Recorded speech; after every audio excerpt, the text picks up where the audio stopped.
Kalimera, kalispera, kalinichta. No matter where in this wild, wacky, and sometimes wonderful world you might be, thank you for making the Highbury Squad a part of your day. It is a new week. It is a blank canvas. It's time to tell pictures and paint stories. Did you see what I did there? Come on, squaddies, let's rock and roll. It's Monday.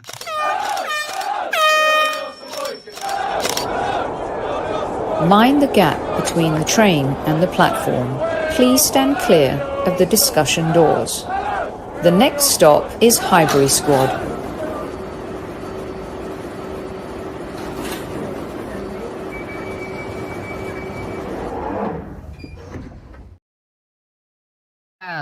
Hello. Welcome back to Squad Central. Feels like we just spoke. Oh, we did yesterday after Arsenal's victory at Old Trafford. Lots has been said since that game.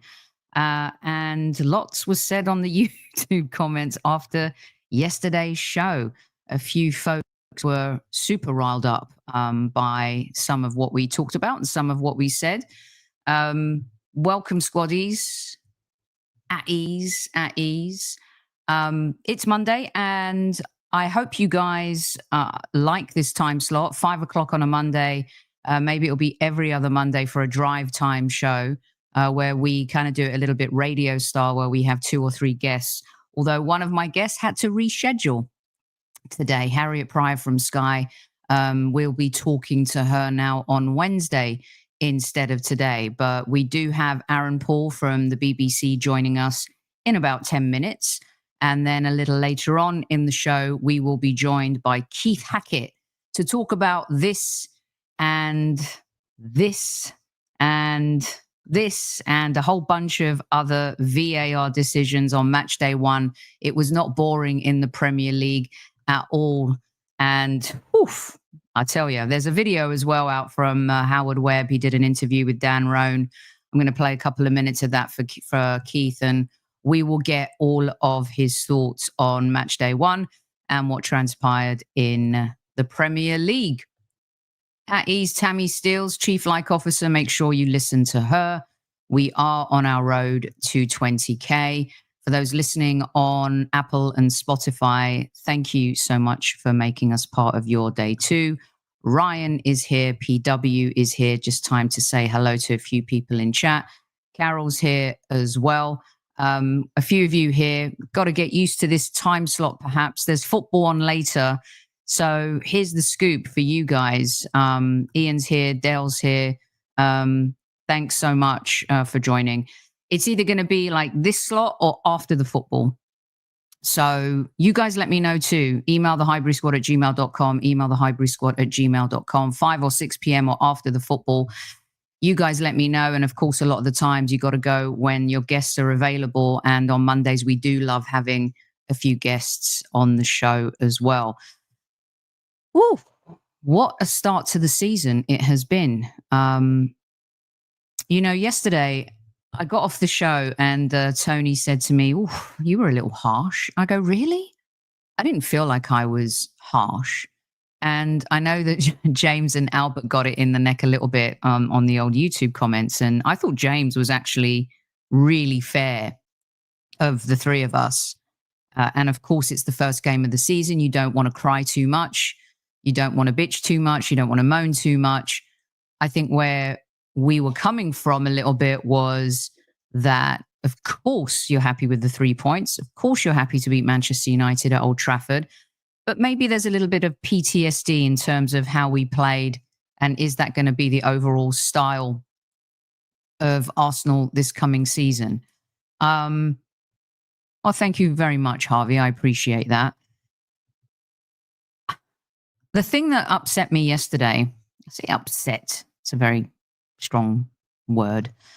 The thing that bothered me yesterday, and that's happening today, and this is what I was afraid of. And if you guys remember a couple weeks ago, it wasn't too long ago, on my new little segment at the end of Monday Madness, Soph Stradamus Says, I said that this whole season will be about Gyökeres and Sesko. And in a sense, yesterday we were quite lucky, I say lucky, that Sesko didn't start and the narrative wasn't kind of building for the entire game.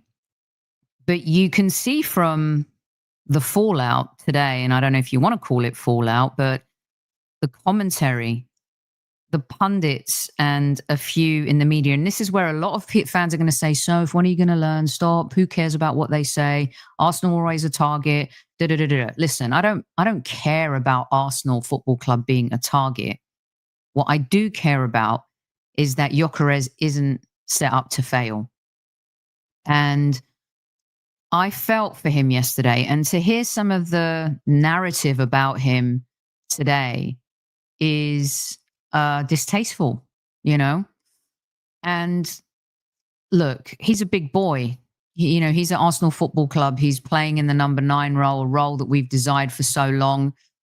When you want something for so long and then you get it, sometimes it's maybe not what you were expecting. But to kind of be having a pop at him when it's his first competitive game in the Premier League, I just don't understand. I really don't. And it feels like just another baton, to smash Arsenal over the head with. Some players, I hear you, Shatanya. City look a problem. Reinders and Shirky are technically sound. Yeah. And they're playing to their strengths. These players are set up to succeed. They've got a specific role. They've got a manager who is wounded, who wants to come back, be strong. And Manchester City, I thought, of all the teams, maybe looked like the most complete team this weekend. And we're going to get Aaron's take on the Premier League and do a review. But someone mentioned to me, stop saying that Gyökeres isn't getting fed and he made 2 bad passes yesterday. It's amazing that certain players can just make a couple of errant passes and it's his first game. And yet we're forgiving and afraid to criticize like how bad Saka was yesterday. You talk about Martinelli being bad and not being the player that we need on the left going forward. He's an attacker, but he's in the team because of all the things he does defensively, off the ball as well. The pressing, that's what Mikel loves. At some point, though, you want your attackers to attack and you want them to be prolific in, what their specific job title is, their primary job title, not the secondary, not tertiary, their primary job title. He is a left attacking player and he lacks that. And I've defended him for a long time, talked about that. Now, Saka has come and he's coming back and bouncing back from surgery. And I know there are going to be a lot of people say, what are you talking about? He's just come. He played towards the end of last season, missed a glaring chance against PSG.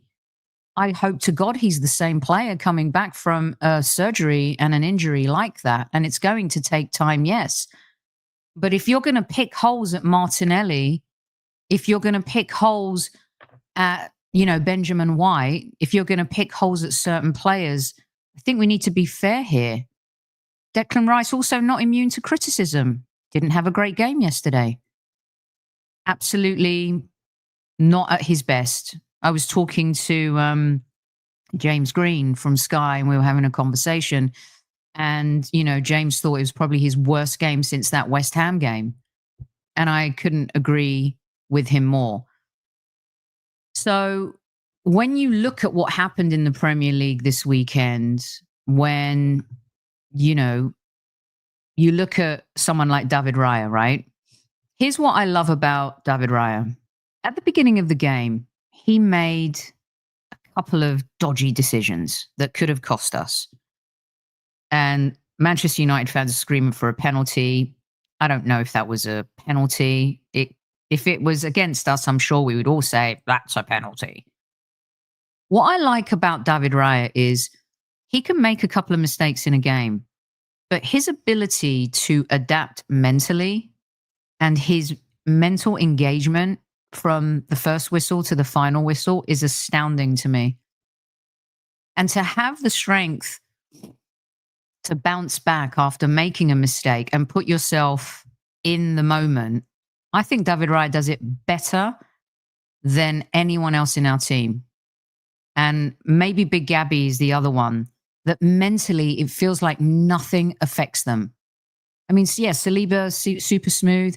Saka's proven to have that mental monster, being able to come back from adversity, whether it's England, missing penalty at West Ham. He's shown that. The goalkeeper position is the most underappreciated and undervalued position in all of football. I equate it to the quarterback in the NFL. Look at the difference between the sticks yesterday. That's what won and lost the game. Manchester United's goalkeeper, you could argue, lost them the game. Thought their forwards were excellent yesterday, missed some great chances. But David Raya also saved the game too for us. And he went off the rails a little bit towards the end of last season, was brilliant at the beginning of last season, went through a really weird phase. But his ability and knack to know and understand the moment, his reading of the game, I think is so valuable and so important. And between him and Big Gabby and Saliba, I think that's the reason why we will succeed this season.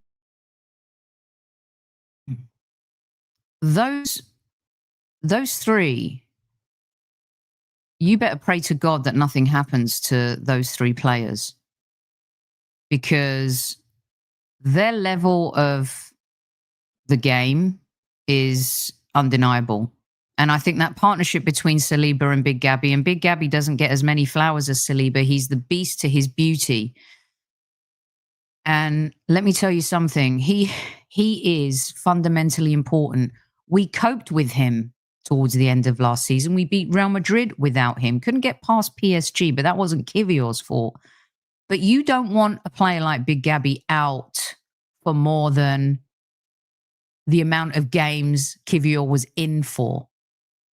You go down a stretch, right? We don't know what Mosquera is yet. He looks quality. He looks silky smooth. He looks unflappable on the ball. Positionally, he looks astute.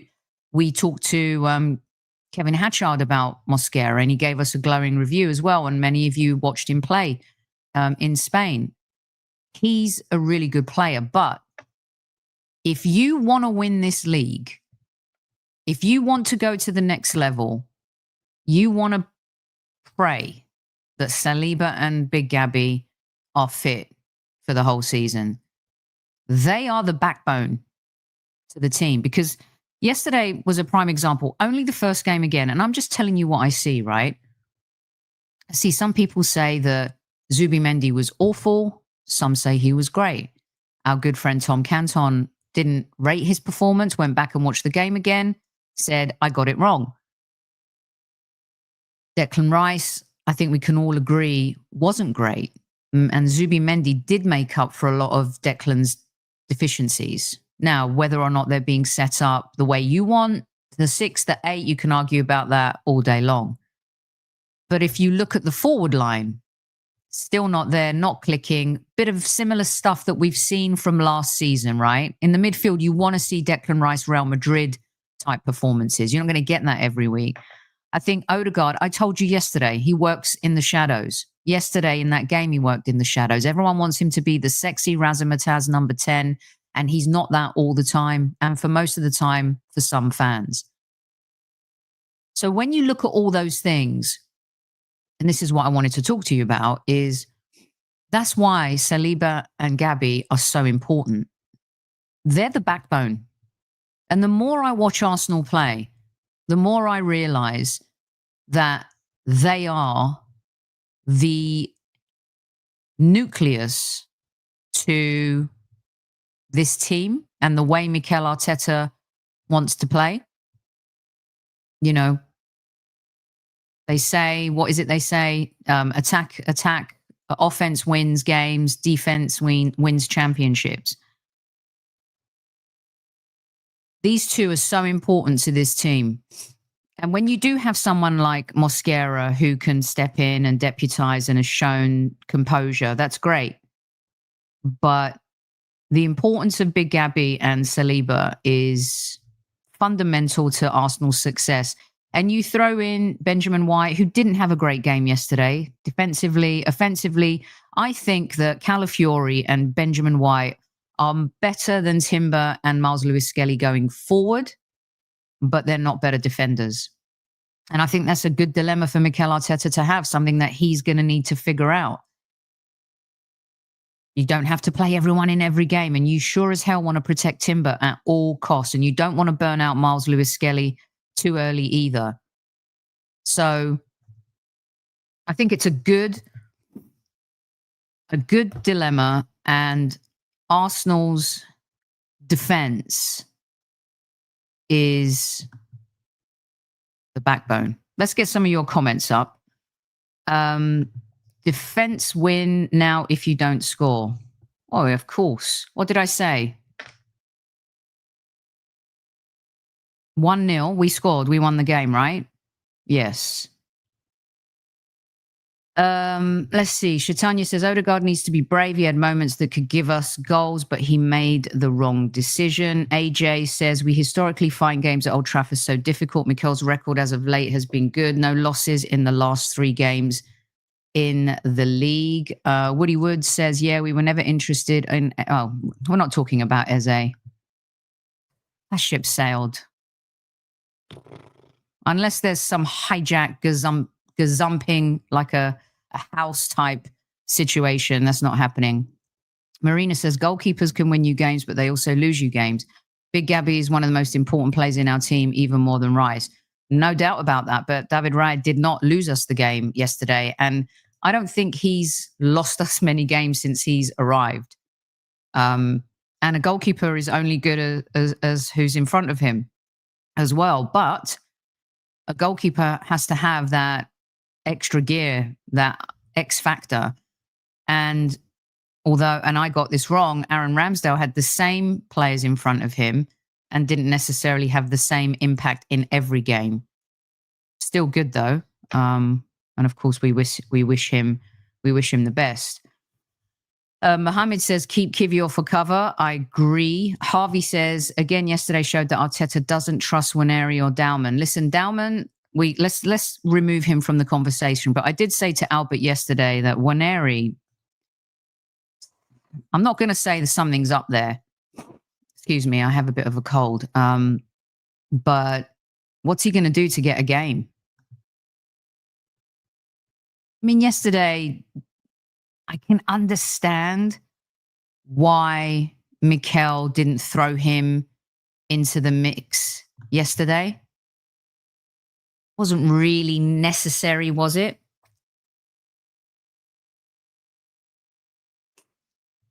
We weren't chasing the game.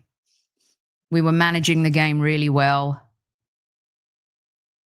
And was there really a need to bring on Waneri? I don't think so against Manchester United.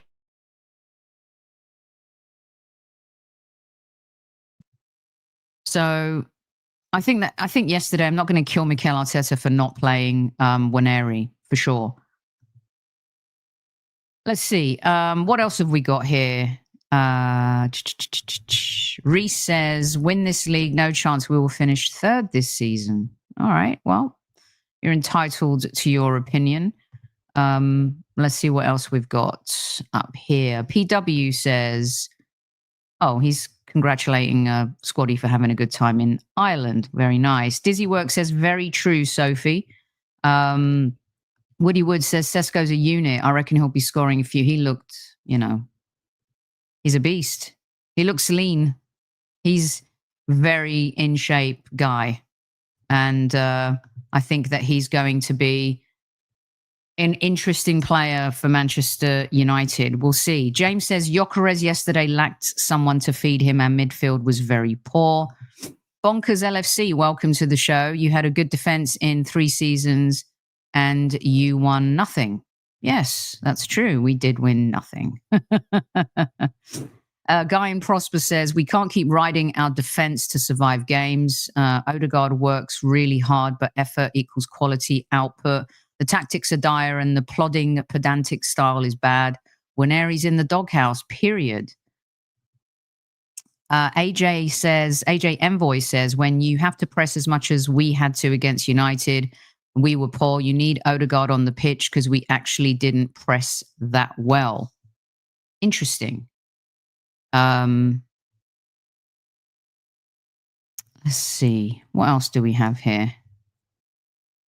Mike Hertzy in the house. Welcome. Also just trying to check a message, make sure that I sent the link.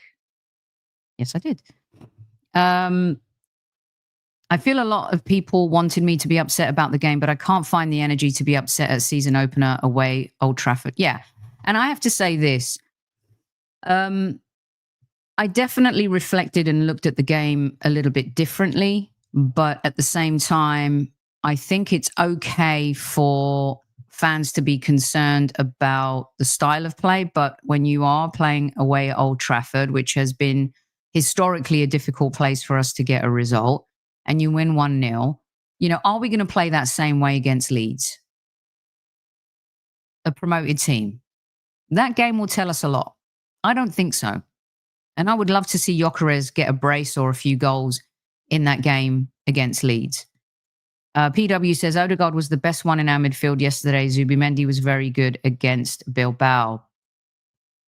Yeah, I think Odegaard's performance went under the radar a little bit. Jon Helga says, in transition, we were way too narrow. Our forwards need to run wider to create better angles to pass to divide the defenders. The running lines were way too narrow. YouTube user, that's a very original name. 3 points in the bag, all that matters. We will get better. We move. Paul says, why should Arteta play Waneri in that kind of game when he's going to offer? Yeah, what's he going to offer? Not every game is meant for everyone. It's true. I agree. I'm not going to, slam Arteta for not playing, Ethan in this particular match. Hertzy also adds, the record of Arteta being accountable for 50% of away wins versus United is amazing, in my opinion. Wenger, 3 of 22. Arteta, 3 of 6. How times have changed. Credit where credit is due. There's no doubt Mikel has mastered how to play against Manchester United. And by the way, a very improved Manchester United. I mean, they were good. I think they were far more improved. They looked good. Much better organization. They split the defense a few times, but for their poor finishing, it could have been a different story. Cunha and Mbeumo are upgrades on what they had. Their midfield is very suspect. The one thing that really kind of did peeve me off a little bit was the fact that our midfield, which I think is far superior. Not that shot. Oh, Rodrigo. I think it's a superior midfield to theirs. I mean, Casemiro, I was joking with someone was sending me, he's like, why are we letting this granddad get the best of us? It wasn't the best yesterday, and I was surprised that we absolutely did not 100% dominate the midfield. So yeah, it was a little weird, but onwards and upwards. Let's get an expert in to talk about it. Enough about what I want to say. BBC London Breakfast, 5 Live Sport, ITV Football, an all-round epic human being, Mr. Aaron Paul. Welcome to Squad Central. Hey, how are you, Sophie? Okay? I'm doing good, mate. How are you? Thank you so much for joining. We appreciate you. What did you make of match day 1? The Premier League on a whole?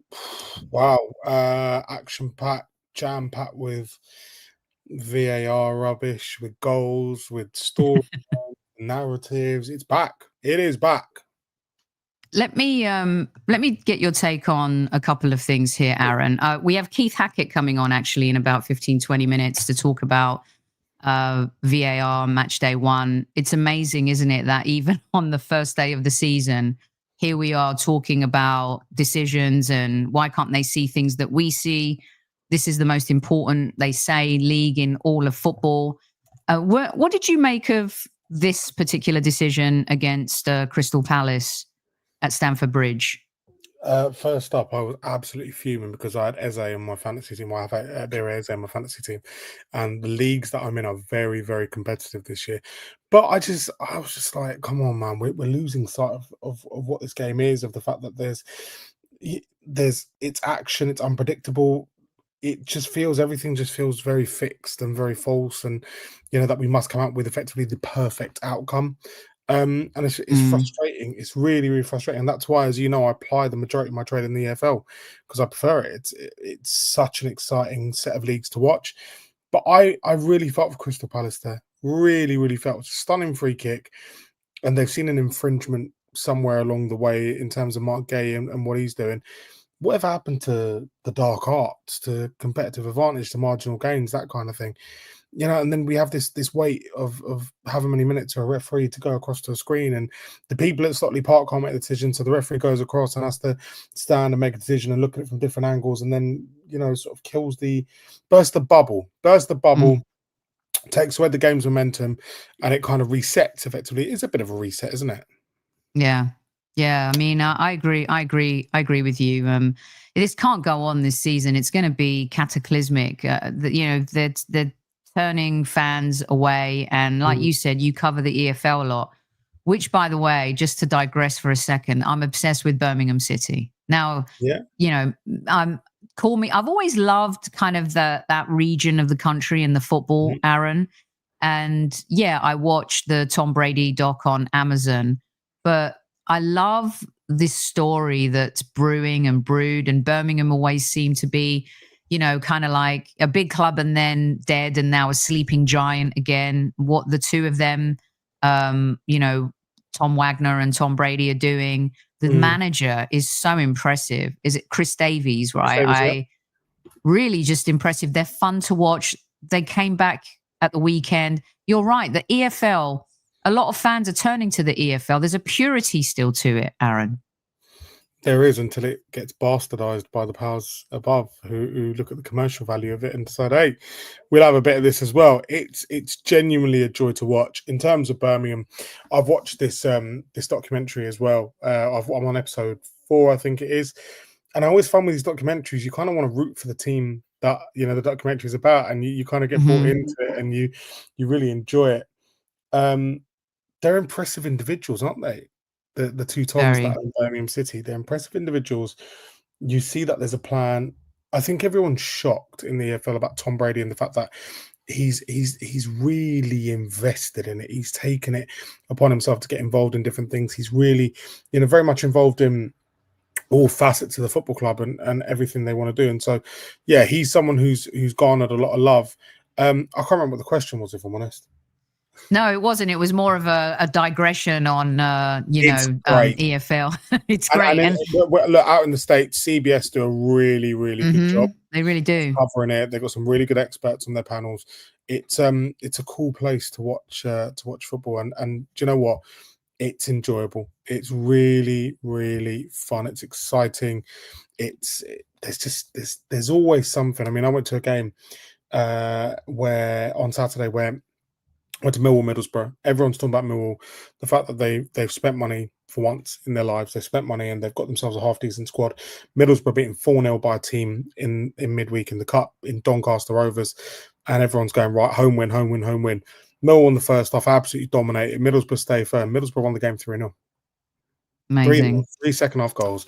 And everyone's just stood there like, what is going on here? But it's what it's all about. It's just the Football League. It's how it's built, It's amazing. Do you think the creativity in the Premier League is... Last season, I thought it was really bad. It feels like everyone just copies kind of what Pep wants to do. This is why I've been watching a lot more EFL. It's like, go for it. You play football. It's not always gung-ho, but it's exciting, like you said. Do you think the Premier League is becoming a bit more robotic? It feels like it's off to a better start this first weekend. But in general, last season, it felt like my team, Arsenal, especially kind of feel like robots at times. I think the word you're looking for is it's sanitized. And it very much is. It's sanitized. It's been gentrified to within an inch of its life. I remember seeing posters once upon a time, the Premier League, and football built by the poor and stolen by the rich, and it's what it's now. But it is now. It's a commercial product. It's a product for where it's more entertainment, I think, rather than actual sport. I use entertainment as a very loose term because I don't enjoy watching it. I enjoy watching it, but I also don't enjoy watching it. I think there's so much hyperfixation on marginal gains, on tactical elements of things, on the way on processes. There's no real fun. There's no real characters. When there is a character, you look at elements of the media and fan bases and social media look to bring that character down because they see them as a threat. You look at someone like Jack Grealish, who's been vilified. He's been loved. He's been hated. Marcus Rashford, loved, hated. All over the shop, there are players who have come in. Miles Lewis Skelly, they're doing it too now. Oh, yeah. I mean, it's frustrating. I look at social media sometimes and I'm like, what is going on? Like everyone has an opinion. It's a worldwide game. It's the greatest set of leagues in the world, granted. But it's very, very monotonous sometimes. It's frustrating. And that's why when you see certain teams come into it and give it a good go and swing. And when I mean swing, I mean like, as in boxing swing, they go and try and throw some punches and land some punches. It's enjoyable to watch. All right, I'll get you out on these quick fire ones. Let's start with this one. Which team impressed you the most this weekend? Sunderland. Good answer. Yeah. Can they keep it? Can they keep it going? We'll Very see. We'll manager. see. Very impressive manager. And you covered them. I mean, they had no right winning that game against Sheffield United in the playoff, but they did. They looked dead, and they came back and they showed a lot of strength. I always say about the EFL, it's the ultimate football marathon, the Football League. Anywhere, the Championship, League One leagues, it's the ultimate football marathon. I'll be honest with you, like I was hosting 606 on 5 Live, the phone-in this weekend. Someone tweeted going, can everyone remind Aaron Paul that he wrote Sunderland off at the turn of the year? And I was like, what, the turn of the year? They didn't look like that. They were going anywhere. They're impressive. And I always found that their front three were really impressive, and Wilson Isidore in particular, who was a real player. They just look really good in that final third. They spent money well. They've really spent money well. Granit Xhaka, your old mate, turning up and a real pull. They feel he's a real pull. That was a great signing. It really was. And good luck to him. Good luck to him up there. Which players stood out to you, or any particular player? Do you know who I really enjoyed watching this weekend? Bukayo Saka. I thought he covered so much ground against Manchester United. He chased every single ball, and in a performance which was, it was all right. It wasn't amazing. It wasn't sparkling Arsenal. I thought Bukayo Saka was really, really good. He was positive. He was bright. He was energetic. He chased every single thing. He was skillful when he needed to be skillful. I thought he was really, really good. Someone I wasn't impressed with was Christian Romero. I thought he was very lax in that 3-0 win for Spurs. Obviously, everyone's going to look at Erling Haaland, Tiana Reinders for Manchester City. Again, Isidore, Mayenda for Sunderland. A couple of real good players there. Do you know who always intrigues me? Chrissy Wood. What a player, man. And I'll tell you what, we were talking fantasy. The fantasy leagues I'm in this year are really like, they're intense. Like, everyone's talking about them, which is great. But one of the lads turned around and goes, I've captained Chris Wood. And I was like, nah, don't do that. Goes and scores 2 goals, doesn't he? Goes and scores 2 goals. But there were a few standout players. It was great. I thought Morgan Gibbs-White did amazing, and is it Ian Hone? Is it Ian Woan? Woan, yeah. Thanks. He's the assist king now at Nottingham Forest. Morgan Gibbs-White. Yeah. So I thought he did well, and dare I say, I'm going to put this up. Don't kill me, everyone. But I thought Richarlison was excellent. That goal he scored was probably the goal of the weekend. Rejuvenated, maybe. Maybe he needed someone like Thomas Frank to come in. I'm around the shoulder. Thomas Frank's a great man manager, real good man manager, great guy, funny guy, human being, and maybe Richarlison needed that love from a manager, a fresh start as well. To say, right, come on, you're my main man. Sonny's gone, let's go. and Richarlison put Burnley to the sword. I mean, Burnley are an interesting one. Everyone's sat there wondering what's going to happen with them. They lost James Trafford, Martin Dubravka's come in, and they went there trying to defend, playing a back five, a 5-4-1, and they go and get beat 3-0. It could be a long season for them. Well, I appreciate you coming on and doing a little Premier League review for us. We broke you in. Let our listeners know where they can find you, what type of stuff you've got coming up. And I've been on Aaron's show when he was hosting BBC Sport London. He's got the big gig now. He's the big cheese over there doing the Brekkie show and more. Tell everyone a little bit about what you've got coming up, what you're doing. So obviously I present BBC Radio London Breakfast, which is great. Do you know what? I just seen that comment about David Raya. Fantastic performance from him. He was great. So I BBC Radio London Breakfast. I present sport on BBC Radio 5 Live, including the phone in, which is 606, and I lead the EFL for them. So yeah, that's fun. I do football for ITV Football and for Sky Football, and of course I podcast as well for AFC Wimbledon, who are a fabulous club to go and watch. If you're a fan of writing, John Green. He's an investor in the football club and he's a big supporter of the football club. So go and check us out, the Mighty Wombles down at Plough Lane. It's great. I'll tell you what, I came over, I was in America for the Club World Cup. Do you want to see what I brought back? Two things I brought back. Yeah. 100%. First up, you're going to love this. I went to Nashville, Tennessee and got the peg leg pork original barbecue sauce.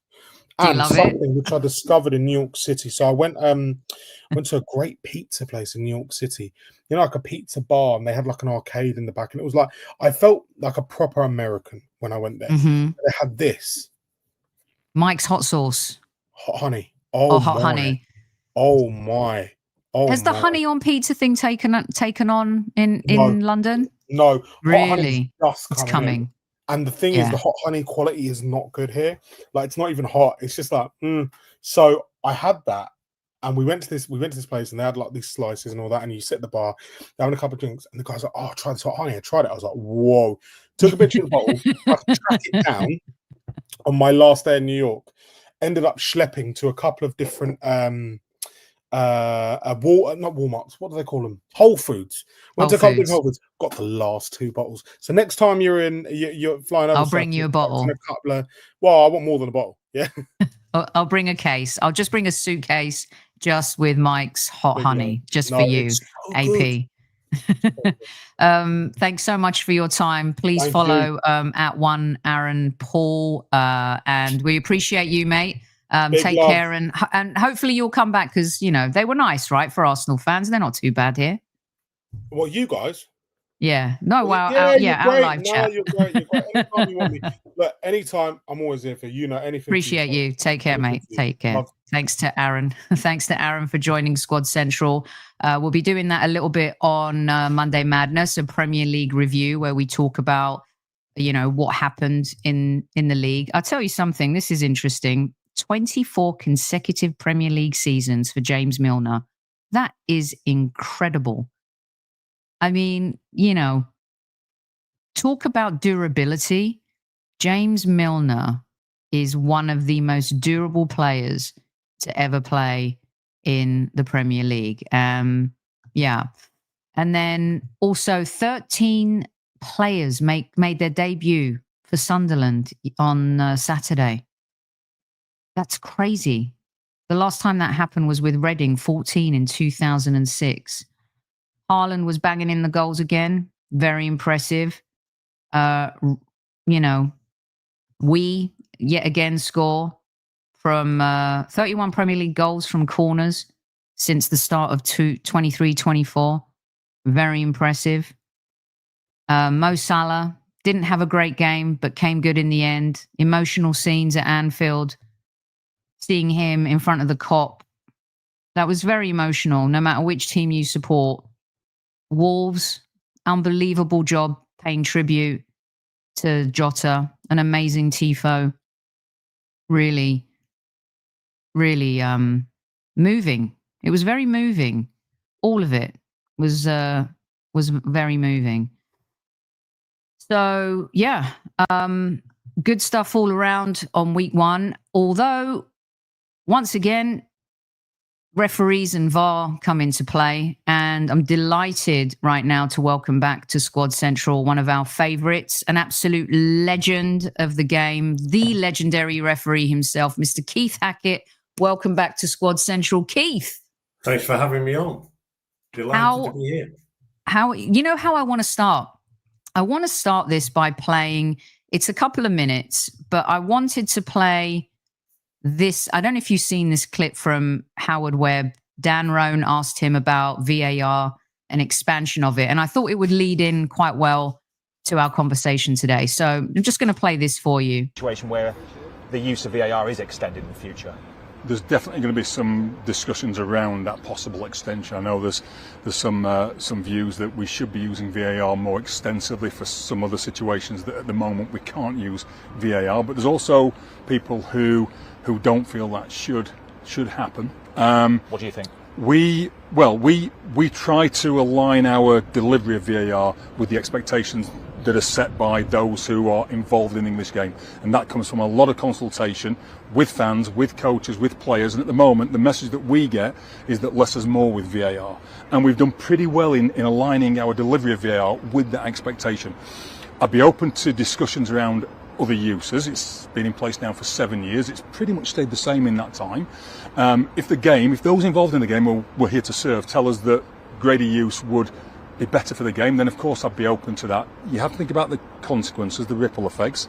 If you're talking about yellow cards that are delivered incorrectly, then you've also got to, which could be impactful on the game, of course, then you've got to think about wrongly not issued yellow cards, which can also be impactful. So all those conversations need to happen, those discussions, and the consultation as well that comes with that.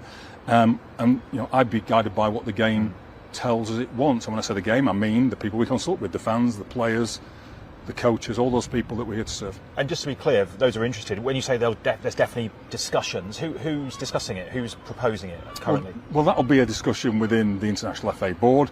I think it's well known that a review of the VAR protocol is underway. As I say, it's been in place for quite some time now, and it's only right that we do have a look at it and make sure that it's doing what it's best exists to do.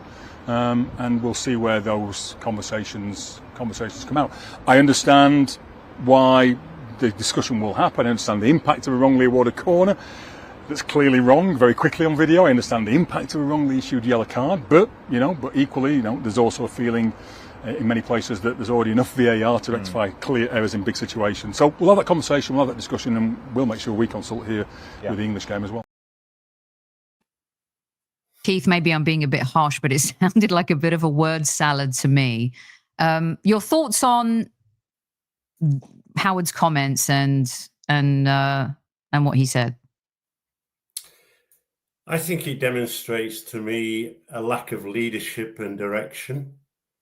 When we think about the English game and the history of the English game, in 1857 we had the Sheffield rules, and then the Football Association adopted the laws. We know the IFAB exists, and we know that the FA sit on the IFAB.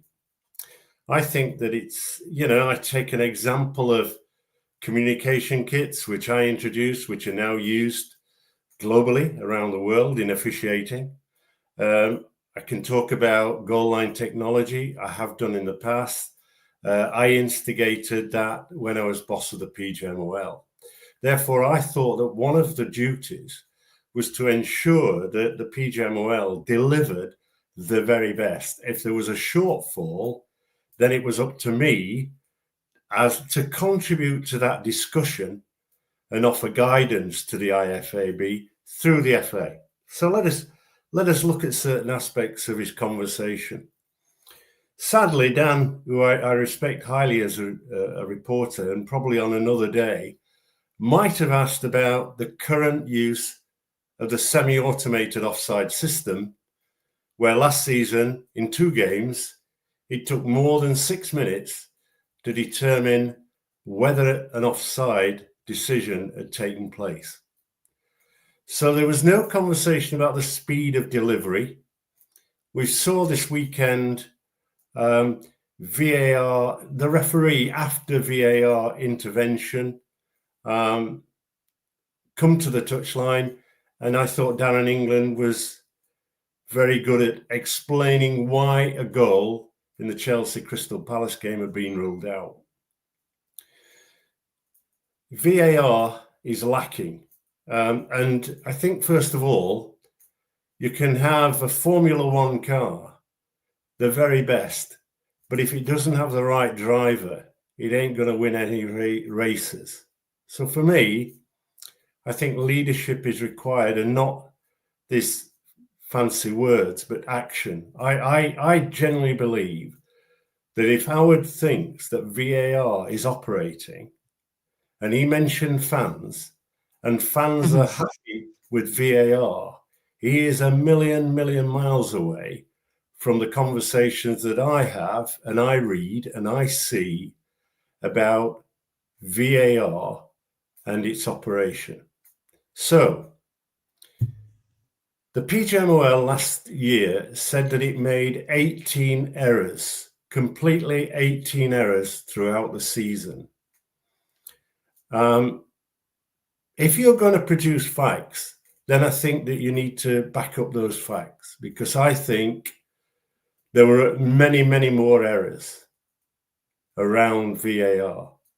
I think that when we talk and he recognises things like corner kicks, acts of simulation, then I think we need to be in that discussion. I think that we should look for an expansion of VAR, but before we do that, we need a Formula One driver in the car to make certain we're winning races. That is down to him in terms of selection. Now, I just want to, whilst it's in my mind and not move away, I want to question the appointment of Simon Hooper to the Manchester United Arsenal game.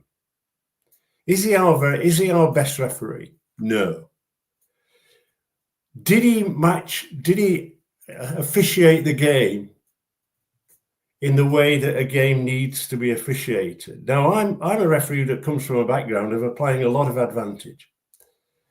Are we in a position to look at the series of fouls committed on Saka that went unpunished? Now, I think there's a bigger picture here, and that is, I'm not for protecting every player, but I do think that when we have skillful players, we want to see those skillful players, no matter what team they're playing for, playing week in, week out.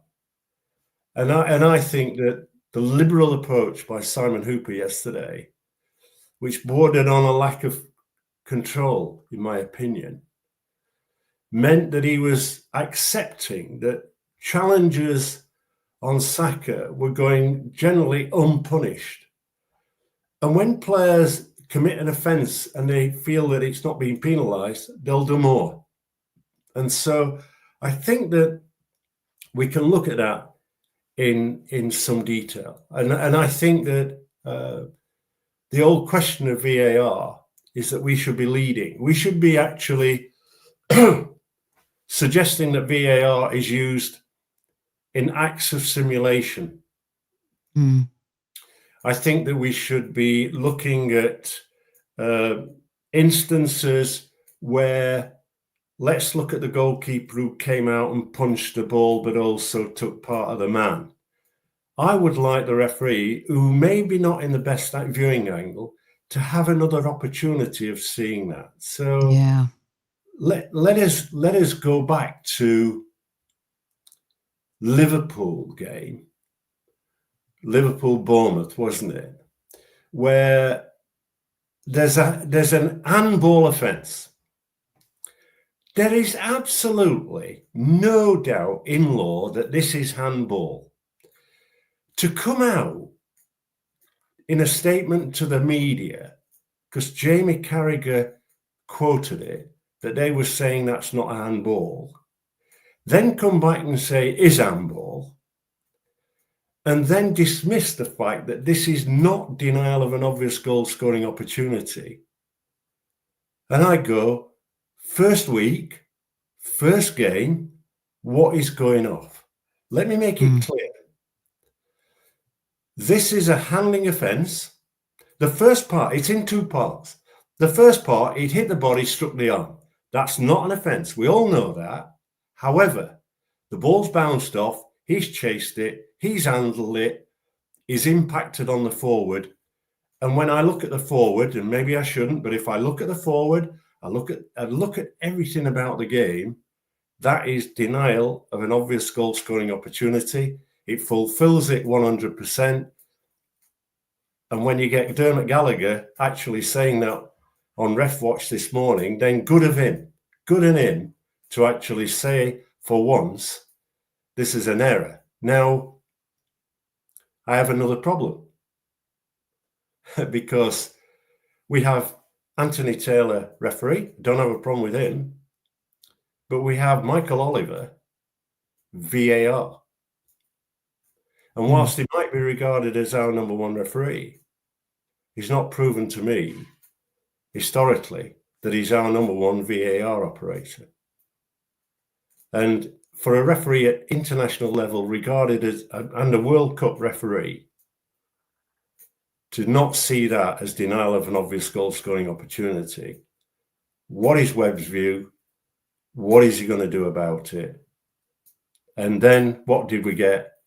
Michael Oliver caught the bus and went across to Tottenham. And it's not right. Keith, you said a lot of incredible things there, and the squaddies are really loving what you're saying. It's always so much depth and interest, and how is it though? How did Michael Oliver get that wrong?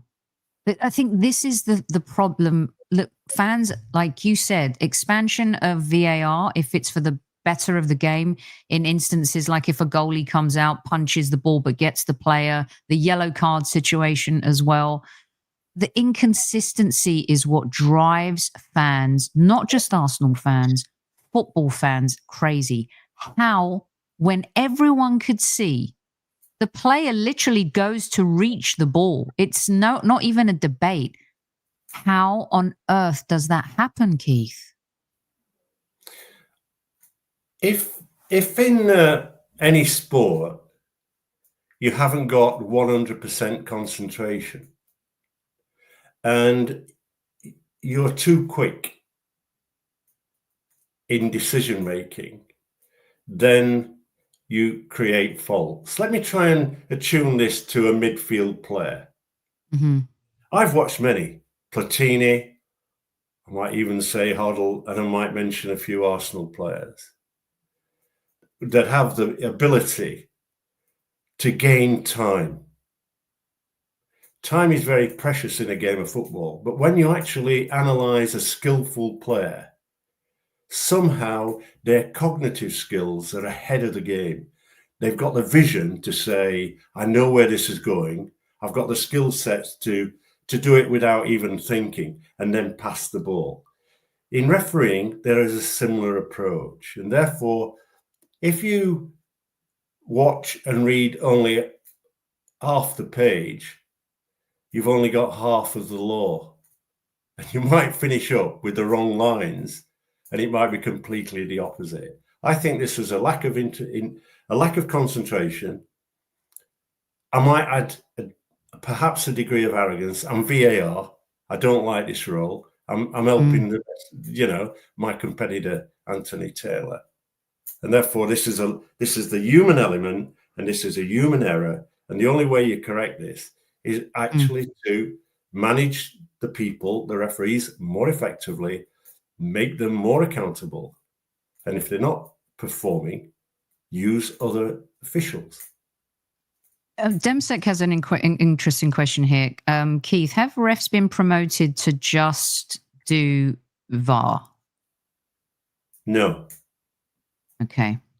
What you have is, let me take that a step further. You have SG1, which is the group of Premier League referees, and you have SG2, which is the group that referee the Championship. They're professional referees. This season, Howard Webb has introduced a supplementary list, which is probably 3 or 4 match officials who will be doing both. But what we had, for example, in the Chelsea v Crystal Palace game, where the goal was correctly ruled out in terms of law, where we've seen examples of almost identical situations and the goals being allowed. So what have we got? We had in the VAR seat someone I know, a guy called James Bell. He lives in this area in South Yorkshire. He's a very meticulous official. He wants to get to the top. He's very ambitious. He also has great law knowledge, and therefore he didn't hesitate. He's got Darren England, who I think accepted that was a goal. I was surprised if the law was broken and therefore the referee didn't come in. That's the first error. VAR comes in, he's got a second look, and he rectifies that error. And then, of course, for the first time, we have a public announcement as to why the goal has been ruled out. In law 13, this is correctly ruled out. And there have been other instances, and there have been situations where referees have intervened. My take on this is that I think there could have been a little bit more better management before the kick was taken for Darren England to actually, as other referees might also do, look at making certain that players are a metre away.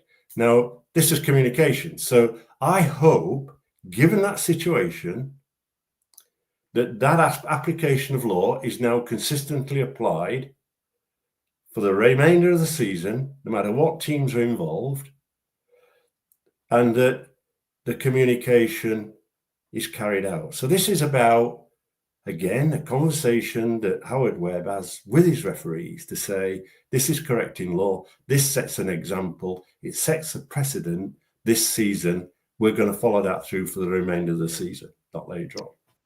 Keith, so I don't remember, this law came into play 5 or 6 years ago, is it? The 1 metre? Yeah.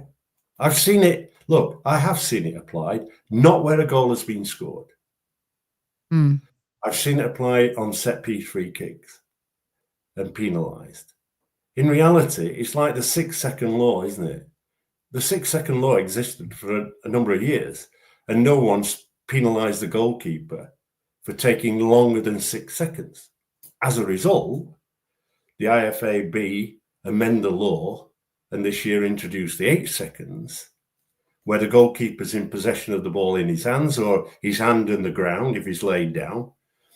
And the referee now starts to count. And when he gets to 5, he raises his hand and counts down on 5 and awards a corner kick. We saw this in action at Burnley. What has now got to happen is the referees carry that out for the remainder of the season. It's come as a surprise. It shouldn't come as a surprise because, when referees study law, it's there. The cynicism in me says, had there been a Premier League referee in VAR room, would the same course of action be taken? That's the question. I doubt it. What's your take on the 8 second? I remember back in the day, watching football and, the goalkeeper taking his own sweet time, especially when you were still able to pass the ball back to the goalkeeper. What do you think about the rules versus, like last season, it seemed like they started off with, the kicking the ball away, that kind of, some teams were given, discipline for that. Others were not. That it's the inconsistencies again. I equate it a little bit to like a lawyer, right? Knowing the law, applying the rules of the law in a courtroom, in a case. I feel like referees like you, people of the game like you, love the law of the game. Like that's something that you've applied your intelligence to learn and execute over your entire career. And it's something that a lot of referees used to hold near and dear, you know, in terms of the law of the game, Keith. And it seems like for fans, it's a little bit confusing now in terms of what is the law. Handball, for example, is a perfect confusing example. But you seem to be a man who just has respected the laws of the game. Well, I think there is, alongside the laws of the game, there is the spirit of the game. And therefore, when we look at that, I'm trying to remember the Arsenal player, you might have been right, who kicked the ball away, who tapped it away. Trossard, Declan Rice, the one, Rice last year.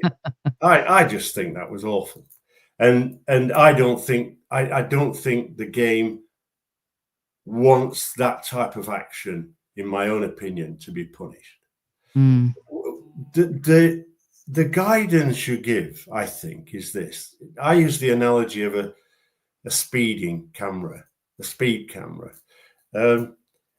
A 30-mile zone, right? You're doing 31. You might get a ticking off. 32 depends on what the weather's like and all that goes with it. Is it nighttime? Is it daytime? What's the playing surface? Is it good, bad, or indifferent? There's an acceptance, I think, has to be, of tolerance within the game.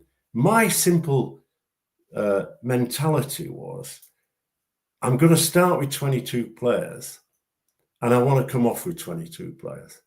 And I know I've got 22 different personalities, and I know that individuals, all of us, at times get frustrated, and if there's too much whistle, players will get frustrated. We don't want to stop.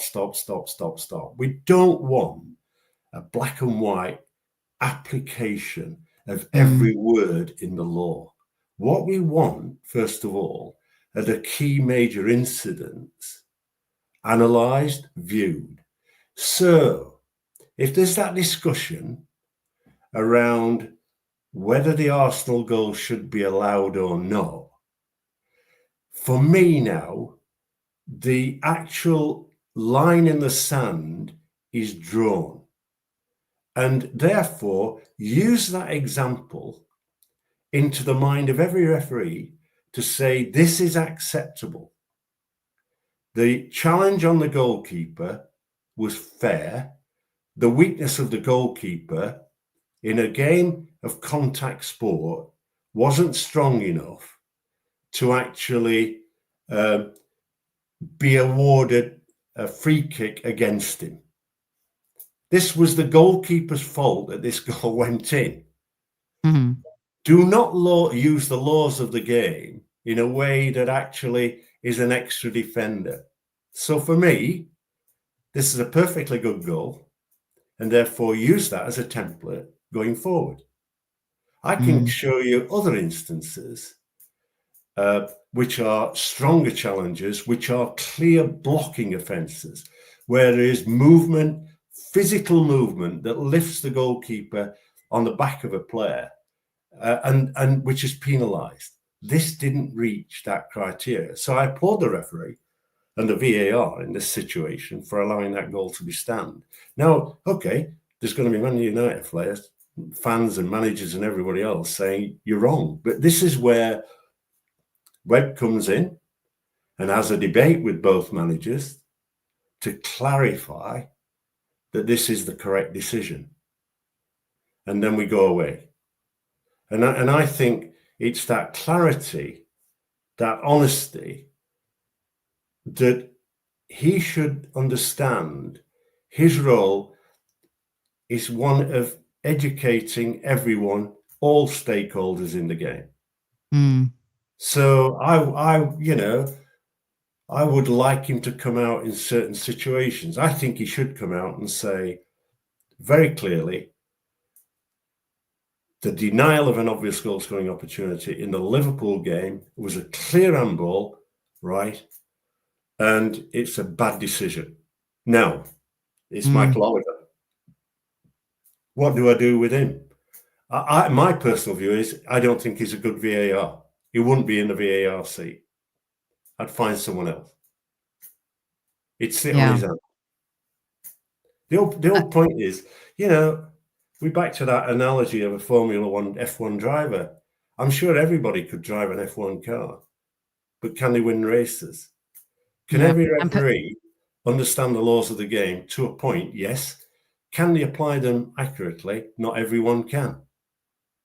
And your comment about the kicking the ball away, in particular with Declan Rice, at some point, logic has to prevail. You know, this is about having empathy and love of the game. You know, I stand or I sit watching grassroots football every weekend, loving it. And people say, but you could be in a Premier League ground. I'm going, look at the honesty here. Look at the enjoyment everybody gets. You know, the chat with the referee or whatever.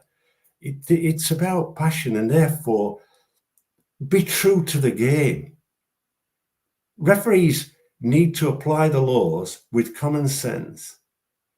And, you know, they want the game to flow. Now, if we look at incidents at the weekend, if Simon Hooper believes the foul on Saka leads to an advantage and he wants to keep the game flowing, he has to signal that he's applying an advantage. But on many occasions he didn't. He just totally ignored the foul because we hear the discussion of threshold. Well, I suggest if he understood the history between these two teams, then his threshold would be much lower than it was on Saturday. The players were well disciplined. We'll get you out on a couple more here. Thanks so much for joining us. This is brilliant stuff from the legend Keith Hackett. There's a question here. I wanted to put this one up for Peter. Do you think the rules are becoming far too subjective, so different referees will interpret one rule differently to others?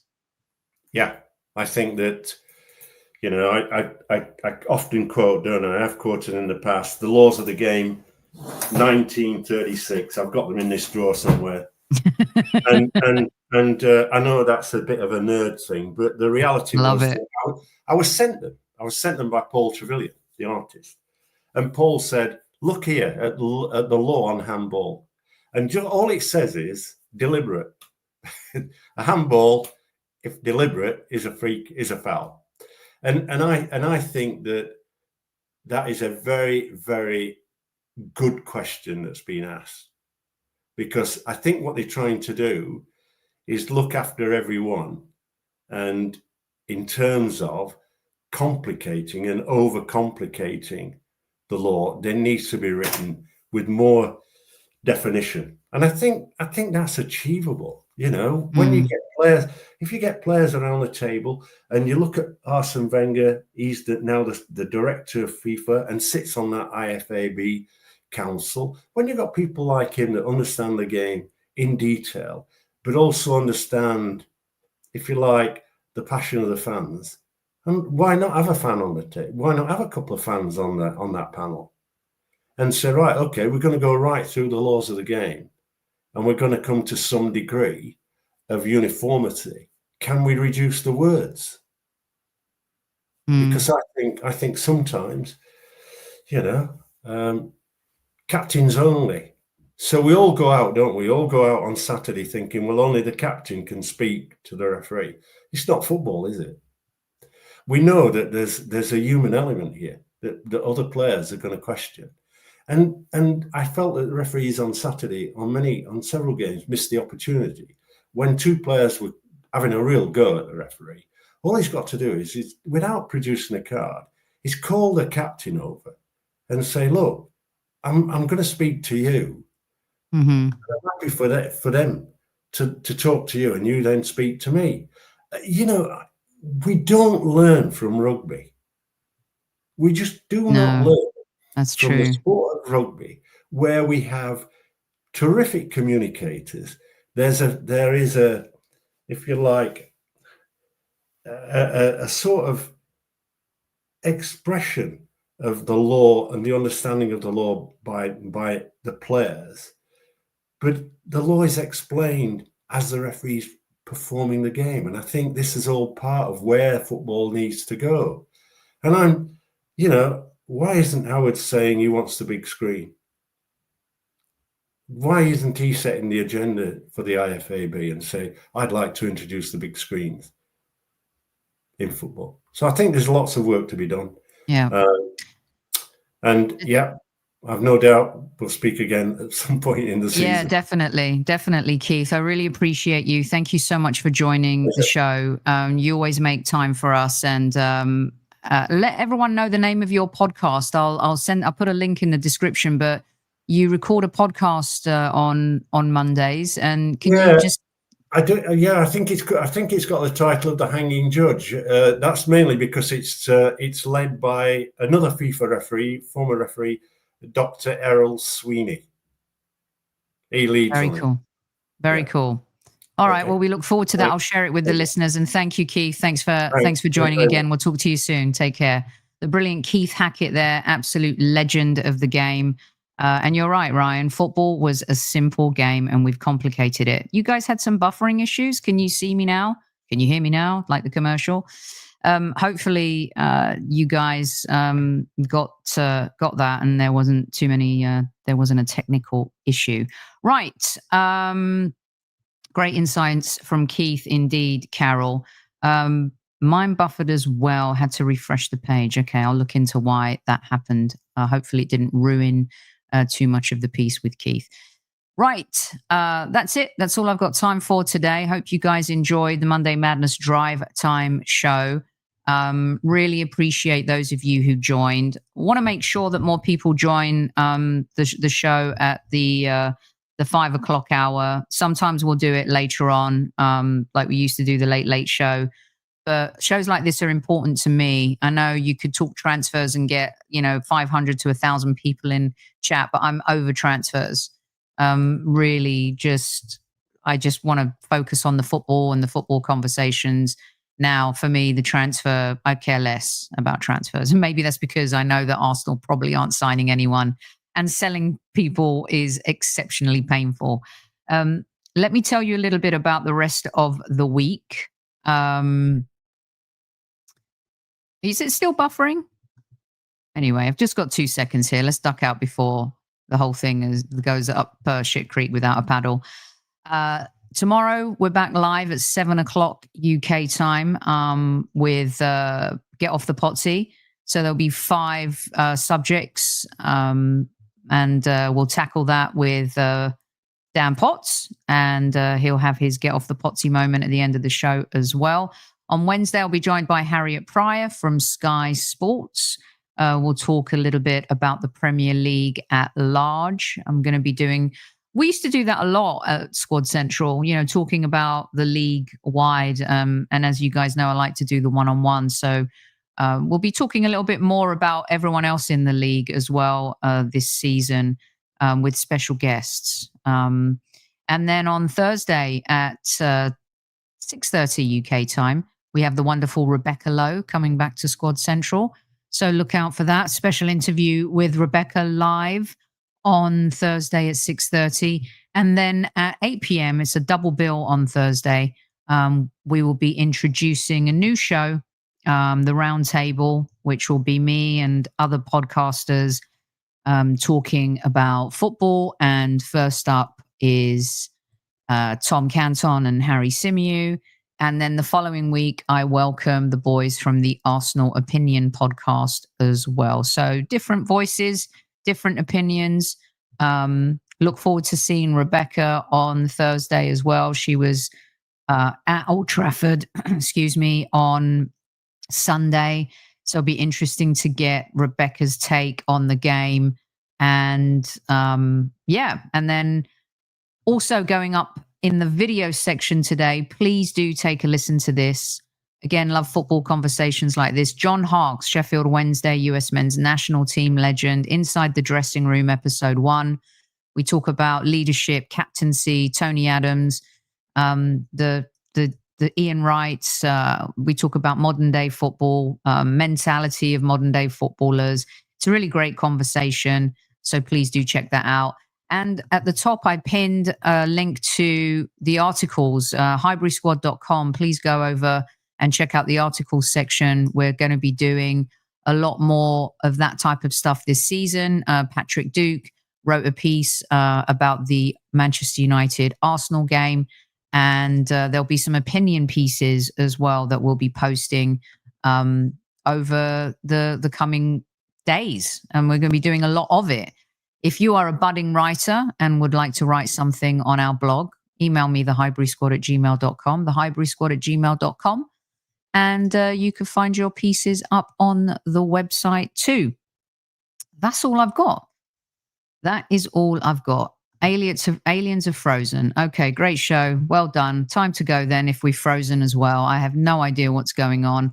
See you tomorrow with Potsy at 7. Thanks for joining, everyone. Share the show with your friends. Don't forget to tell your loved ones you love them at ease.